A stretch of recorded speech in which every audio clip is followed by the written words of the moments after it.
can't even begin to tell you guys how much I've been dreading making this video. But things have to get done, and I will walk you through how I'm going to be doing it.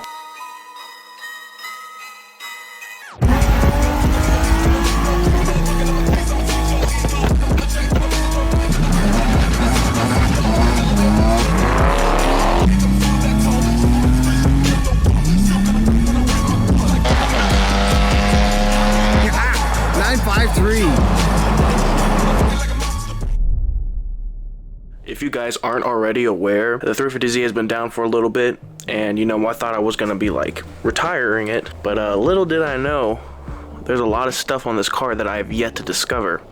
Now a lot of you guys might be asking, Kodo, what are you even talking about? What is different on the 350Z that you've had it for 3 years and have not updated us or known it? The 350Z, I recently posted the pictures of the engine and the transmission on Facebook Marketplace for a little bit. I was trying to sell everything and recoup all the money back for it so I can get ready for this V8 swap. Little did I know the V8's taken even longer than I wanted to. Went all the way up to Nashville, couldn't figure it out. So it's just been kind of on pause, and it really sucks.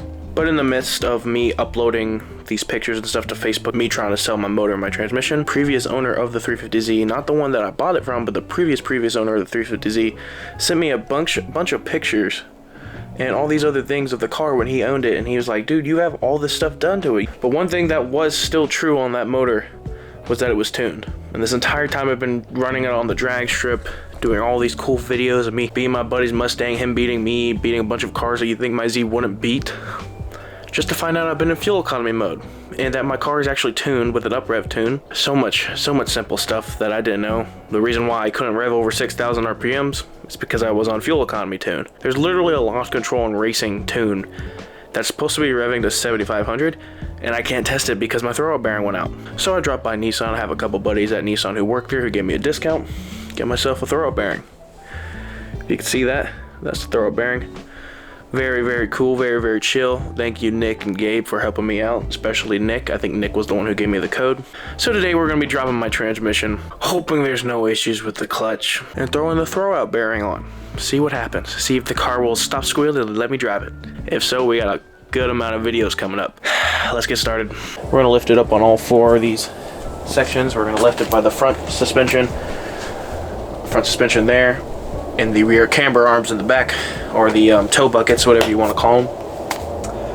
And we're gonna have it on 4-post up in the air, hopefully enough room so we can drop the transmission and everything. So yeah, let's go ahead and get started.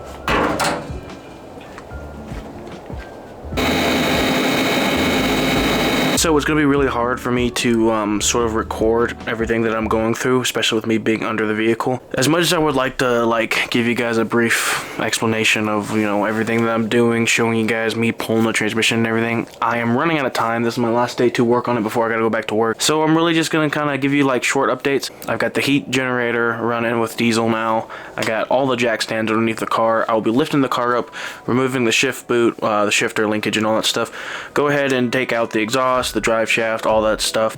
After that, go ahead and unplug every wiring piece that comes from the transmission. Get the main bolts out, put a little jack stand under it, kind of lean the transmission down a little bit, and get the top 2 bolts that are on the top. And after that, I should be able to take all of it out. If there's any complications, I'll let you guys know. But I'll update you guys when I get the transmission out. And yeah, see you guys shortly. Alrighty guys, so we're kind of just switching up the cameras a little bit. This is like another day, but technically a week later. So it's just, you know, a lot of progress, and pulling the transmission is not easy to pull while you're sitting on the driveway. So a little bit of the update. I've got pretty much the entire shifter linkage disconnected. Bell housing bolts are gone. Exhaust is gone. You probably can't even see the drive shaft under here. Pretty much everything has been cleared out. So the transmission has the 2 top bell housing bolts, which would be easy to grab from the top of the plenum if I was to remove the plenum. But what I'm going to do is I'm going to drop the transmission mount. Let the transmission kind of lean like this so I could fit a bar up in here and grab those 2 bolts. Should be able to drop it. I'm going to try and keep the fluid in it because the transmission is old. No idea what's wrong with it, and sometimes just replacing transmission is the worst. Transmission fluid is like the worst thing you could do. So yeah, we're going to go ahead and drop this, obviously not on camera. If you want to see how to drop a transmission, it's probably best to look it up. It's really hard to record while you're trying to do all this stuff, so shout out to the people who actually do it. But yeah, I'll update you guys when the transmission's dropped and further inspection of what happened with the clutch assembly. Okay, so we're under the car. Not really a good place to record. I'm gonna switch the camera around and kind of show you guys what I'm working with just a little bit. Don't want to keep you guys completely out of the loop. So yeah, here we go. Alrighty, so there's the back of the transmission. There's the carbon fiber drive shaft. As you can see, I have most of the bolts and everything disconnected. Wiring. I have the clutch line right here. Tip of my finger. Yeah, that little cylinder thing you see right there. Dripping out into the pan. Exhaust is disconnected and all that stuff. Better view with the built LSD and the built axles. Camber arms. I know the it's really bright outside right now. The parking brake, emergency brake, whatever you want to call it. And this is where I was from above. You can see that the shifter should be able to just drop. So my next point is to try to get these last few wires off. Disconnect 1 and 2. Disconnect 1 and 2. Don't let them fully drop out just yet, but just kind of let them hang loose. Put a jack under here. Slowly lower it so the transmission will start arching itself. And then I should be able to grab the last 2 or 3 bolts that are right up there, which is extremely hard to get through. But we're gonna have to do it because I need this car driving. Gotta get some more videos out for you guys. So yeah, Mega and Art pipes and the True Dual sitting outside. So yeah, go ahead and get work. I'll update you guys shortly. All right, so we pretty much got the transmission ready to drop. Got one more bolt holding it in. Gonna go ahead and take the actual shifter itself out. Didn't realize it would be so much in the way.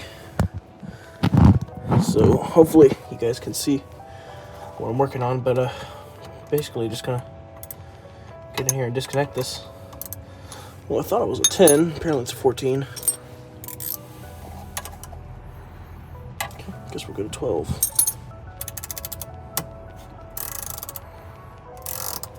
Okay, get that out. The shifter. Should be able to pull that shifter up.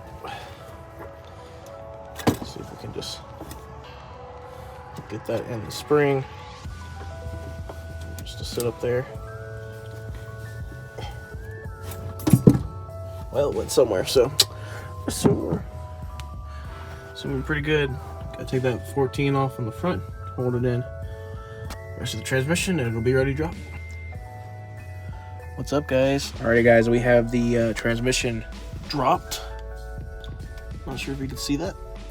I will show you guys the throw-up bearing. It was definitely the throw-up bearing, but I'm gonna switch the camera around and show you guys another situation we have, which I pretty much was guessing that it would need it eventually, but here we go. So I don't know if you guys can see this very well, but the pressure plate has a lot of grooves on it. And when the throw-up bearing seized and wasn't spinning, it was just kind of chewing into it. And I have to get a clutch alignment tool to be able to actually pull this off right now. I could probably pull the clutch off without the alignment tool, but I won't be able to put it back on. So I'm going to go ahead and order the clutch I was going to get for the LS swap, and we'll just throw that on temporarily. And then we'll go ahead and pull that off and take more look at that. Transmission's off. Everything else looked okay. We're gonna go ahead and replace the clutch and get the throw-up bearing replaced as well. Go ahead and show you guys the throw-up bearing. Alrighty, so now we are looking at the old throw-up bearing. This is the throw-up bearing. As you can see, a lot of grooves on it. This thing was not happy. And the main important part is, that is me trying to spin it. Doesn't even rotate anymore. You can see there's metal shrapnel in there, the rings busted, etc., etc. And the sleeve that goes on it as well is really rusted, so I was just going to go ahead and replace that. Thought I could probably reuse that, but probably not going to. This is the brand new one. You'll see that this one does rotate.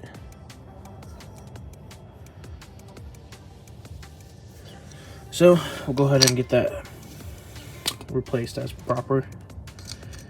They fit. So, you know, one step at a time. You know how it is. We'll get the 350Z running again.